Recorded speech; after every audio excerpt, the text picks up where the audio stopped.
আমি তো বিএনপির ঐক্যমত কমিশনের যে পজিশন এটা ভুল মনে করি সব মিলায়। কেন দেখো বিএনপি এখানে আরেকটা প্রবলেমের মধ্যে আছে। সেই প্রবলেমটা হলো তুমি যদি একসাথে গণভোট করো এবং তুমি মনে করো যে জনগণের সামগ্রিক পালস যদি থাকে পরিবর্তনের পক্ষে, তাহলে যেই লোক বিএনপির ভোট দিবে তার গণভোটে যায় বিএনপির এগেনস্টে ভোট দিতে হইব, তাই না?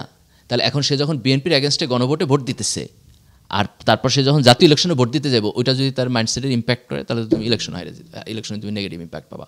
ধরো 10% লোকের মাইন্ডসেটে মনে হলো যে যেহেতু সংস্কার প্রস্তাবে আমি বিএনপির এগেনস্টে ভোট দিতেছি না, জাতীয় ইলেকশনের নির্বাচনে আমি বিএনপির ভোট দিব না। There is a high chance সে বিএনপিকে ভোট দিবে না। একসাথে ভোট হলে যেটা বিএনপির জন্য ভালো হবে বিষয়টা কিন্তু এরকম না। বিএনপির একমাত্র লেজিটিমেট পজিশন ছিল সে যদি দ্বিমতগুলোরে কমায় আনতো, কমায়া আইনা যদি জাস্ট তোমার মাইনর 5% 10% জায়গায় দ্বিমত থাকতো, তখন একটা ন্যাশনাল কনসেনসাস তৈরি হতো, তাহলে দ্বিমতটুকু আমরা বাদই দিয়ে দিই এবং তাতে হয়তো সবাই অ্যাগ্রিও করতো যে আমি ফান্ডামেন্টাল জায়গায় যেহেতু বিএনপি দ্বিমত করে না, আমরা যা যা চাইছি তার 90% প্যাকেজ সবাই অ্যাগ্রি করে, তাহলে দ্বিমতটুকু আর ভোটেই দেওয়ার দরকার নেই।